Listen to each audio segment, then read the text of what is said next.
అమ్మా, నేనొక అమ్మాయిని ప్రేమించాను. ఆమెనే పెళ్లి చేసుకుందామనుకుంటున్నా. కొడుకు కార్తీక్ ఆ మాట అన్నప్పటి నుంచి భృకుటి విడట్లేదు రాజేశ్వరికి. మనసంతా చికాగ్గా అయిపోయింది. కార్తీక్ ఇది గమనించి నవ్వుకున్నాడు. టిపికల్‌గా రియాక్ట్ అవుతుంది అమ్మ. ఏ అత్తకి కోడలంటే ఇష్టం ఉంటుంది? అమ్మాయి బాగుంటుంది చూడ్డానికి అని ఫోన్‌లో హరిత ఫోటో చూపించాడు కార్తీక్. మోకాళ్ళ దాకా ఉన్న ఫార్మల్ స్కర్ట్, దానిమీద టాపు, జుట్టు విరబోసుకొని ఉంది. రాజేశ్వరి చూసింది. ఆమె మనసు ఇంక కలత చెందటం మొదలుపెట్టింది. మా ఆఫీస్‌లో ఆమె అంటే చాలా క్రేజ్. చాలామంది ఆమె కోసం ట్రై చేశారు కానీ, నేనే గెలిచాను చివరికి. సంవత్సరం పట్టింది ఆమెని కన్విన్స్ చెయ్యడానికి. మొత్తానికి ఒప్పుకుంది. నీ కొడుకు ఎంతైనా గ్రేట్ కదమ్మా! అన్నాడు. రాజేశ్వరి ఏం మాట్లాడలేదు. మంచి ఫ్యామిలీ. తనని మాట్లాడమని చెప్పా. వాళ్ళింట్లో ఓకే. రాజేశ్వరి మొఖంలో ఏ మార్పు లేదు. ఇంత సడన్‌గా ఉన్న తల్లి తనని చూసి గర్వంగా ఫీలవ్వట్లేదు. అమ్మాయిని కన్విన్స్ చేయడం అయింది. ఇప్పుడు అమ్మని ఒప్పించాలా? ఈ ఆడవాళ్ళతో నాట్ ఈజీ బాబోయ్! కార్తీక్, హరిత ఇద్దరూ ఎంబీఏ ఫైనాన్స్ చేసి ఓ ప్రైవేట్ కంపెనీలో పనిచేస్తున్నారు. హరితతో తల్లి రియాక్షన్ గురించి మాట్లాడాలని పొద్దుట్నుంచి ప్రయత్నిస్తున్నాడు కార్తీక్. కానీ ఆఫీస్‌లో హరిత మరీ సిన్సియర్. ఒకసారి పనిలో మునిగితే ఇంక ఏం పట్టించుకోదు. ఇదే తనలో నచ్చదు కార్తీక్‌కి. పెళ్ళయ్యాక ఆడవాళ్ళ ప్రాధాన్యాలు ఎలాగో మారతాయి కదా! కొంచెం ఓపిక పట్టాలి అంతే. మొత్తానికి సాయంత్రం పని వేళలు ముగిసే టైంకి హరిత బయటికి వచ్చి తన కోసం ఎదురు చూస్తున్న కార్తీక్‌ని చూసి నవ్వింది. ఈ నవ్వుకే మేం సమ్మోహితులమైపోయి ఎంతసేపైనా ఎదురు చూసేస్తాం. పిచ్చి మగాళ్ళం. సరే కానీ పద కాఫీ షాప్‌కి అన్నాడు బైక్ స్టార్ట్ చేస్తూ. లేదు, నేను బుక్ షాప్‌కి వెళ్ళాలి. నా రిసర్చ్ సంబంధించి కొన్ని బుక్స్ ఆర్డర్ చేశాను కదా మొన్న, అవి తెచ్చుకోవాలి. అబ్బా! నేను నీకు కొన్ని ముఖ్యమైన విషయాలు చెప్పాలని పొద్దున్నే చెప్పా కదా! ఆఫీసులో మాట్లాడదామంటే తమరే అక్కడ స్టార్ ఎంప్లాయ్ మరి. బయట మాట్లాడదామంటే పీహెచ్‌డీ అని, రిసర్చ్ అని గంటలు గంటలు పుస్తకాల షాప్‌లో కూర్చుంటావు. నేనొక్కడినే మన ఇద్దరి ఫ్యూచర్ గురించి వరీ అవుతున్నట్లుంది. వెంట పడితే ఇలాగే అలసైపోతాం. చిరాగ్గా అన్నాడు కార్తీక్. చివరి మాట బాగా తగిలింది హరితకి. అలా మాట్లాడకు కార్తీక్. నాకు చాలా బాధేస్తుంది. I'm sorry. పద కాఫీ షాప్‌కి వెళ్దాం. బైక్ ఎక్కి కూర్చుంది హరిత. రాజేశ్వరికి ఇంటర్ చదువుతుండగానే పెళ్లయిపోయింది. మంచి సంపాదన ఉన్న అబ్బాయిని చూసి పెళ్లి చేసేశారు తల్లిదండ్రులు. రాజేశ్వరికి ఒక్కగానొక సంతానం కార్తీక్. 5 ఏండ్ల క్రితం కార్తీక్ ఇంకా చదువుకుంటుండగా గుండెపోటుతో భర్త చనిపోయాడు. రాజేశ్వరి డబ్బుకి లోటు చెయ్యకపోవడంతో కార్తీక్ చదువుకి ఆటంకం రాలేదు. చూస్తుండగానే చదువు పూర్తి చేసుకొని మంచి ఉద్యోగం సంపాదించుకున్నాడు కార్తీక్. కొడుకు పెళ్లి బాధ్యత రాజేశ్వరికి లేక కాదు కానీ, మనస్ఫూర్తిగా కార్తీక్‌కి పెళ్లి సంబంధాలు చూడలేకపోయింది రాజేశ్వరి. ఏవో ఆలోచనలు ఆమెని వెనక్కి లాగేసేవి. తను ఆలోచిస్తుంది. నిజమా? సబబా? తెలియదు. ఇంతలో కార్తీక్ ఒక అమ్మాయిని ప్రేమించా అని చెప్పడంతో రాజేశ్వరిలో కలకలం రేగింది.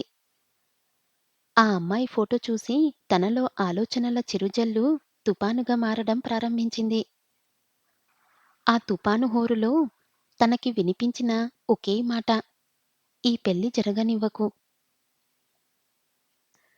ఆడవాళ్ళు ఫెమినిజం, ఫెమినిజం అని ఎంత నినాదాలు చేసినా అత్త అత్తే కదా అనిపించింది. నిన్న అమ్మ వైఖరి చూస్తే తను ఆర్డర్ చేసుకున్న మొక సిప్ చేస్తూ అన్నాడు కార్తీక్. కార్తీక్ తల్లికి తాను ఎందుకు నచ్చలేదో ఆలోచిస్తుంది హరిత. అందంలోనూ, సంపదలోనూ కార్తీక్‌కి సరిజోడి అనే కాన్ఫిడెన్స్ ఉంది తనకి. కానీ ఆ ఆత్మవిశ్వాసానికి ఇప్పుడు దెబ్బ తగిలినట్టు అనిపిస్తుంది. ఇంతలో హరిత ఆర్డర్ చేసిన ఎస్ప్రెసో వచ్చింది. అబ్బా! ఎస్ప్రెస్సో ఎలా తాగుతావసలు? చేదుగా ఉండదూ? నువ్వు కూడా మొకాకి వచ్చెయ్ అని ఎన్నిసార్లు చెప్పాను? ఒకసారి ఊహించు. పెళ్ళయ్యాక నేను పొద్దున్నే ఆఫీస్‌కి తయారయ్యి ఇద్దరం మొకా తాగుతూ ఉంటే ఆ సీన్ ఎంత బాగుంటుంది? ఒకళ్ళు మోకా, ఇంకొకళ్ళు ఎస్ప్రెస్సో తాగితే మ్యాచ్ అవ్వదు హరిత. నాకు డార్క్ కాఫీ టేస్ట్ ఇష్టం కార్తీక్. అయినా నువ్వొక్కడివే ఎందుకు తయారవుతావు ఆఫీస్‌కి? అది కాక భార్యాభర్తలంటే ప్రతి ఒక్కటి మ్యాచ్ అవ్వక్కర్లేదనుకుంటా? కార్తీక్‌కి ఆ మాట నచ్చలేదు. ఇంతకీ నా ఫోటో చూపిస్తే ఆంటీ ఏం మాట్లాడలేదా? నా గురించి ఏమీ అడగలేదా? ఆంటీకి ఏం ఫోటో చూపించావు? కార్తీక్ స్క్రీన్ అన్‌లాక్ చేసి రాజేశ్వరికి చూపించిన ఫోటో చూపించాడు. బాగానే ఉన్నానే ఇందులో? కార్తీక్‌కి ఏదో తట్టింది. మోడర్న్ డ్రెస్‌లో ఫోటో చూపించకుండా ఉండాల్సిందేమో హరిత. పొరపాటు చేశాను. చీరలోనో, చుడిదార్‌లోనో ఉన్న ఫోటో చూపించాల్సింది. మీ అమ్మగారు పాత పద్ధతుల మనిషా? ఎవరికి తెలుసు? ఆవిడ ఏ టైపో? నేను గెస్ చేస్తున్నా అంతే. అసలు ఎక్కువ మాట్లాడితే నాకు ఆవిడ పర్మిషన్ ఏమీ అక్కర్లేదు. ఇద్దరం ఇష్టపడ్డాం. ఉద్యోగాలు చేసుకుంటున్నాం. భవిష్యత్తు మనదే. ఏదో నాన్న కూడా లేరు అని గౌరవం ఇచ్చి చెప్పాను కానీ, ఆవిడ అభిప్రాయానికి అంత విలువేమీ ఇవ్వనక్కర్లేదు. హరితకి ఇది కరెక్ట్ అనిపించలేదు. నా పేరెంట్స్‌కి నచ్చకుండా నేను ఏది చేసినా నాకు తృప్తిగా ఉండదు కార్తీక్. పెళ్ళయ్యాక ఆంటీ కూడా నాకు పేరెంట్ కదా! అలాంటిది ఆవిడకి నచ్చకుండా ఎలా ఇంత పెద్ద నిర్ణయం తీసుకోగలం చెప్పు? కార్తీక్‌కి హరిత మాటలు చికాగ్గా అనిపించాయి. ఆవిడ ఒప్పుకోదు. ఈవిడ వదలదు. ఈ ఆడవాళ్ళతో ఈజీ కాదు. మళ్ళీ అనిపించింది కార్తీక్‌కి. నేను చెప్పాల్సింది చెప్పాను. నీకు ఆవిడంటే అంత గౌరవముంటే నువ్వే నీ పీహెచ్‌డీ తెలివితేటలు ఉపయోగించి ఆమెని ఒప్పించుకో. అయినా రేపు కలిసుండాల్సింది మీ ఇద్దరే కదా! హరితకి సవాళ్లను ఎదుర్కోవడం అలవాటే. ఏం చెయ్యాలో ప్లాన్ చేసుకోవడం మొదలుపెట్టింది. తయారవ్వడం పూర్తయ్యాక ఒకసారి అద్దంలో చూసుకుంది హరిత. ఆంటీకి ఇష్టమైన రంగు అడిగితే తెలీదన్నాడు. తన దగ్గర ఉన్న మంచి చీరల్లో ఒకటి ఎంచుకుంది. డీప్ నెక్, బ్రాడ్ నెక్ కాకుండా సంసారపక్షంగా ఉండే బోట్ నెక్ బ్లౌజు. జుట్టు విరబోసుకోకుండా జడేసుకుంది. మెడ, చేతులు బోసిగా ఉండకుండా గొలుసు, గాజులు, చెవికి జూకాలు అన్నీ బంగారంవి పెట్టుకుంది. ఉట్టి చేతులతో వెళ్తే బాగోదు అని స్వీట్లు తీసుకుంది. ఆంటీకి ఏ స్వీట్ ఇష్టమో చెప్పలేకపోయాడు కార్తీక్. తెలిస్తే బాగుండదు. ఉద్యోగంలో చాలా మీటింగ్స్‌లో పాల్గొన్నా, ఇది తన వ్యక్తిగతమైన జీవితానికి ఎంతో ముఖ్యమైన సమావేశం. బాగా జరగాలి దేవుడా! అనుకుంది. కార్తీక్ ఎవరో తనకి ఒక సంవత్సరం క్రితం తెలీదు. తనే వచ్చి పరిచయం చేసుకున్నాడు ఒకరోజు. తన ఉద్దేశమేంటో మొదటి వారం రోజుల్లోనే చెప్పేశాడు. తనే వెంటనే కన్విన్స్ అవ్వలేకపోయింది. కారణం అతను సరిగ్గా తెలియకపోవడమే అన్నాడు కార్తీక్. ఆమెతో టైమ్ స్పెండ్ చేయడానికి రకరకాల వంకలు వెతికేవాడు. అతను ఆమెకి ఇచ్చే అటెన్షన్ నచ్చడం మొదలయ్యింది హరితకి. చుట్టూ ఉన్నవాళ్ళు కూడా "నువ్వు లక్కీనే. నీ వెంట పడేవాడు దొరికాడు" అంటూ ఉండేవారు. ఆఫీస్‌లో అందరికీ తెలుసు కార్తీక్‌కి తనంటే ఇష్టమని. చూస్తూ ఉండగానే తను కూడా ఇష్టపడటం మొదలుపెట్టింది. అతను రాని రోజు మిస్ అవుతూ ఉండేది. అదే ప్రేమ అన్నాడు కార్తీక్. అతని కళ్ళల్లో ఆనందం చూసి అదే ప్రేమ అనిపించింది హరితకి కూడా. హరిత తన తల్లిదండ్రులకి కార్తీక్ గురించి చెప్పింది. యాదృచ్ఛికంగా తన తండ్రికి కార్తీక్ తండ్రితో పరిచయం ఉండేదని తెలిసింది. మంచి కుటుంబం, సంపన్న కుటుంబం. ఇంకా చెప్పటానికి అభ్యంతరాలేముంటాయి? తన పేరెంట్స్ ఏమంటారోనన్న టెన్షన్‌తో ఆ రోజు వీధి చివర ఉన్న కాఫీ షాప్‌లో కూర్చొని ఉన్నాడు కార్తీక్. ఏమన్నాడు నా పాలిట ప్రకాష్ రాజ్ అని తన తండ్రి మీద జోకేశాడు కూడా. తను ఈ గుడ్ న్యూస్ ఇవ్వగానే మా నాన్న నా హీరో. హరిత, నాకు ఆయనంటే చాలా అటాచ్‌మెంట్ ఎక్కువ. ఆయన లైఫ్ లీడ్ చేసిన తీరు నాకు ఆదర్శం. చూడు, చనిపోయాక కూడా ఎలా నాకు మేలు చేశారో అని తన తండ్రి గురించి మాట్లాడుతూనే ఉన్నాడు ఓ గంట సేపు. ఇంకా తమ పెళ్ళికి ఏ అడ్డంకులు కనిపించలేదు. తన తల్లికి ఓ మాట చెప్తే చాలు అన్నాడు కార్తీక్. అలాంటిది ఆవిడ నుంచి వ్యతిరేకత వస్తుందని ఇద్దరూ ఊహించలేదు. ఎందుకు అని తరచి తరచి అడిగితే, నీకు కారణం చెప్పవలసి రావడమే కారణం అని నర్మగర్భంగా నవ్వారంట. కార్తీక్ చెప్పిన దాన్ని బట్టి ఆంటీకి పెద్దగా అభిప్రాయాలు కానీ, ఇది అని ఇష్ట అయిష్టాలు కానీ లేవు. పెద్దగా చదువుకోలేదు కూడా అనుకుంటా.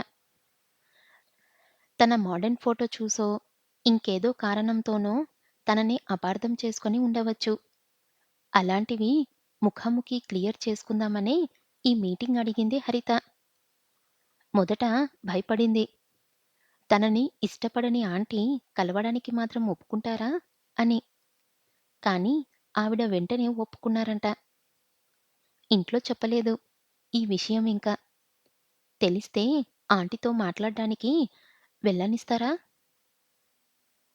వాళ్ళే ఇన్వాల్వ్ అవుతారా? అనవసరంగా చిన్న విషయం పెద్దదవుతుందేమో అని ప్రస్తుతానికి దాస్తుంది ఇంటి వాళ్ళ నుంచి. అసలు ఇలా దాచాల్సి రావడం తనకి అస్సలు ఇష్టముండదు. కానీ ఏం చెయ్యాలి? కార్తీక్ అంటే ఇష్టముంది కదా తనకి.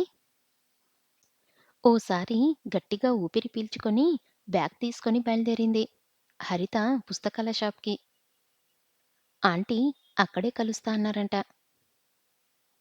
కాటన్ చీర కట్టుకొని హుందాగా ఓ నవల పేజీలు తిరిగేస్తున్న 50 ఏండ్ల రాజేశ్వరిని చూసి కార్తీక్ చెప్పినట్టు లేరే అనుకుంది హరిత. చూడగానే తత్తరపడిపోతా అనుకుంది. కానీ ఆవిడ చూపు ఎంత సరళంగా ఉందంటే తనకి హాయిగా అనిపించింది ఆవిడ సమక్షంలో. ఆ బుక్ షాప్‌లో కూర్చొని చదువుకోడానికి కుషనున్న కుర్చీలు వేసి ఉన్నాయి. కూర్చుందామా? అని దారి తీసింది రాజేశ్వరి.